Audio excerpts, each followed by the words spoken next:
What's going on, guys? It's Mack here to introduce you to Breathwork.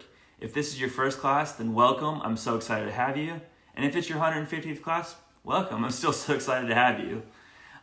Just to get started, some things that you may want before beginning your session is something comfortable to lay down on. I personally like just a traditional yoga mat.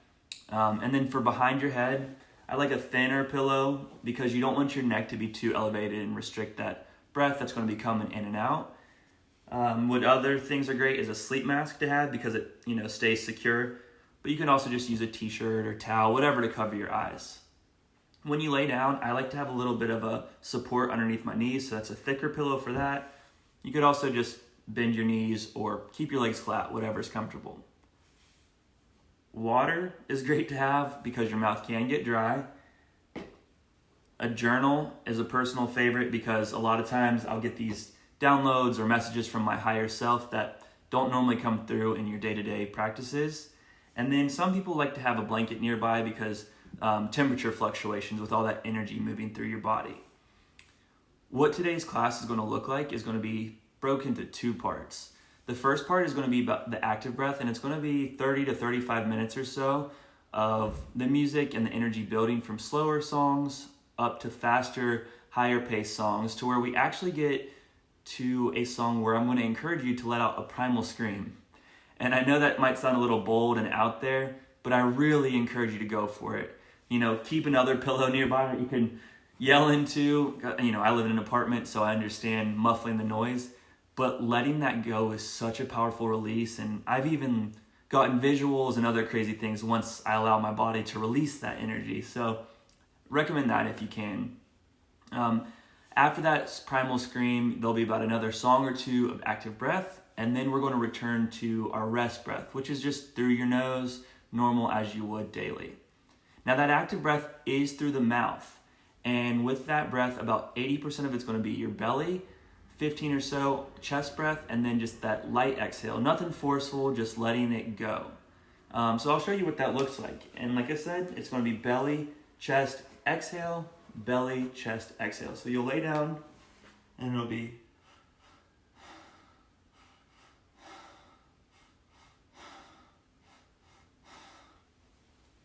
and as the music builds, feel free to try to stay with the pace or the energy, but also if it's your first couple classes, then just, breathe as you see fit. It's not a race. The more you breathe isn't going to be the better, faster, and more profound experience you have. Your body knows what it needs, so, follow along if you can, and if not, just try to get that rhythm down. But as the music does build, the breath might look more similar to this.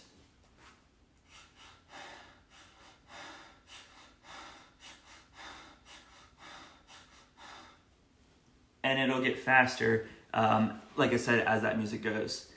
Some common side effects or, energy that moves might come off as a little bit off-putting, but they're completely common. And one that happens to me is lobster claws come. With all that oxygen pumping, my hands actually start to cramp up a little bit. And the same thing can actually happen to your face and your mouth, but don't be alarmed. Nothing's happening to you.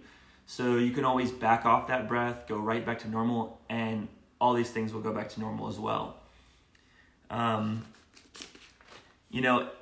Some people might experience lightheadedness or tingling, but just know that is just the energy moving. That's something clearing for you. So if you surrender to it and get out of your mind, because your mind will be the little scattered and monkey brain thinking, am I doing this right? Is this normal? Am I messing it up? Am I safe? You're always safe. You're always in control. If something ever doesn't feel right, slow down. Let me know. Whatever needs to happen, you are the driver.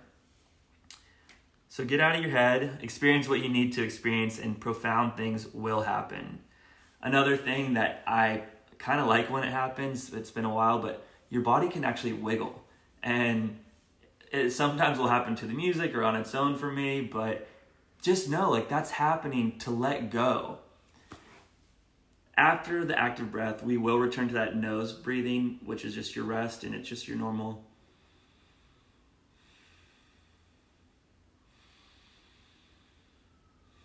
Whatever's comfortable. And this is really a time whenever some of the most important sessions, this is where it happens for me. You think, oh, I'm not doing anything now, I'm just laying here. But if you really allow your mind to go where it needs to go, you'll get some really, really cool things. Breathwork is so important and so special, and I've only known it for a year or so, but think of it this way. The first thing that you do when you come into this world as a baby is that inhale. And the last thing that we do before we leave this plane is that exhale. So between that first breath and that last exhale is something we like to call our life. Traumatic things can happen in life, things that disrupt your natural state of flow. You could be 3 years old and reaching for a cookie, your hand gets smacked, disrupts your breath. Your first crush maybe didn't reciprocate, heartbreak. You're walking across the street and a car almost clips you, traumatic. It disrupts your breathing. So on a cellular level, our body actually holds on to those little traumas. And what this hour of breathwork can do is release those subconscious traumas and move that energy and finally clear it so that we can work past it. Now, not every session is going to be this huge, profound experience, but your body knows exactly what it needs from this. Sometimes the insight can come hours later or days later even, but you will get exactly what you need to out of this. I'm so excited to breathe with you guys today and really, really looking forward to all the growth that you're going to experience. Cheers, guys.